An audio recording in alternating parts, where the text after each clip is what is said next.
Hello everyone, so today we're going to be talking about the structure and the function of the cell. So when we talk about the cell, we are talking about the smallest unit of matter that can carry on all of processes of life. So for instance, both living and non-living things are composed of molecules made from chemical elements such as carbon, hydrogen, oxygen, and nitrogen, which are compiled to produce cells. And every living thing from the tiniest bacterium to the largest whale is made up of one or more cells, meaning that they are either unicellular or multicellular organisms. So as we move on, we're going to talk about the cell theory. So Robert Hooke and Anton van Leeuwenhoek were the first to see and draw the first cells in the 1600s. For a fun fact, this term cells was chosen by Hooke because they resembled monk cells, which is where monks lived at the time. In 1855 came along the cell theory, which officially stated that all cells come from other pre-existing cells. And the cell's theory consists of three principles. 1, that all living things are composed of one or more cells. 2, that cells are the basic units of structure and function in an organism. And 3, cells come only from the replication of pre-existing cells. Now we're going to talk about prokaryotic cells versus eukaryotic cells. Organisms whose cells contain a nucleus are called eukaryotes, and organisms whose cells lack a nucleus and have no membrane-bound organelles are called prokaryotes.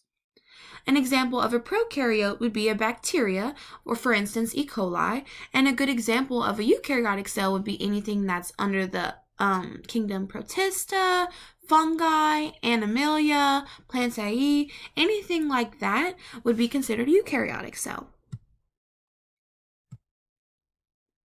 Now we're going to talk about the parts of the eukaryotic cell.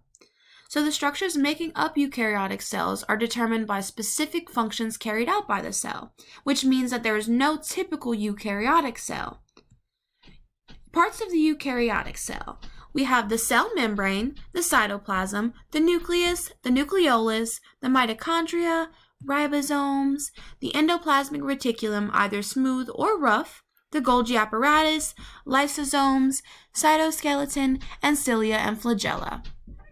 And this is a picture of an animal cell. So when we talk about there's no typical animal cell or eukaryotic cell, we're meaning that certain parts aren't always included in these cells. So for instance, cilia and flagella are not always located on an animal cell. They're only there if needed for movement. So I picked a picture here that shows you a flagellum attached to an animal cell, but you might not always see this in every picture of an animal cell. And then eukaryotes generally have three main components: a cell membrane, a nucleus, and a variety of other organelles.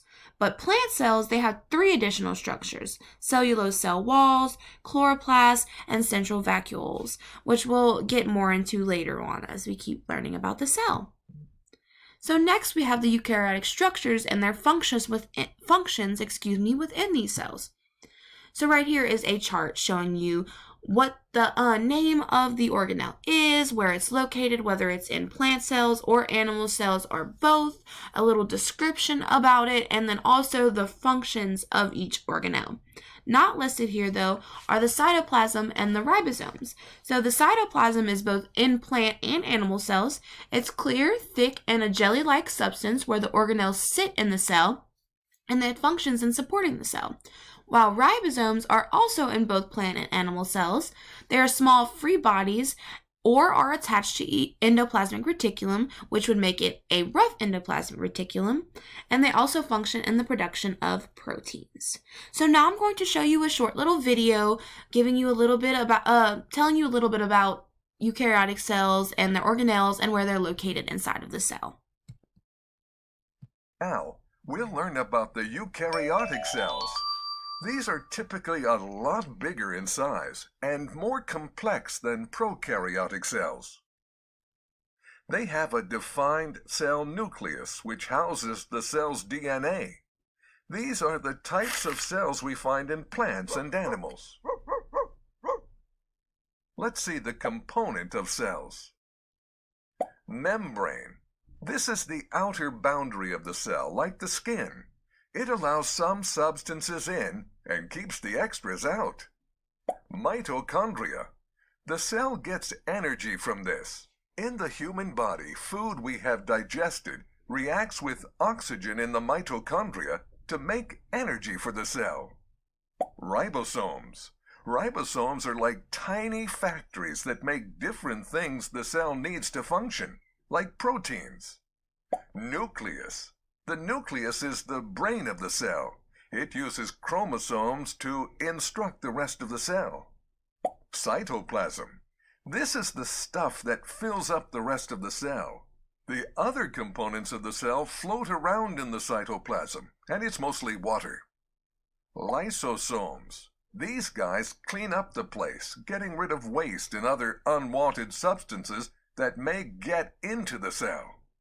The machines inside the cell, like the nucleus, ribosomes, and lysosomes, are called... So I know the video I just showed you guys didn't really show all of the organelles and all their functions and where they're located, but that was the point because for your homework, I would like for you guys to fill out a plant and animal cell handout that will be online, and it'll have blanks to where they're pointing at specific organelles. I would like you to label them, to maybe write a little bit about them, what they do, how they function.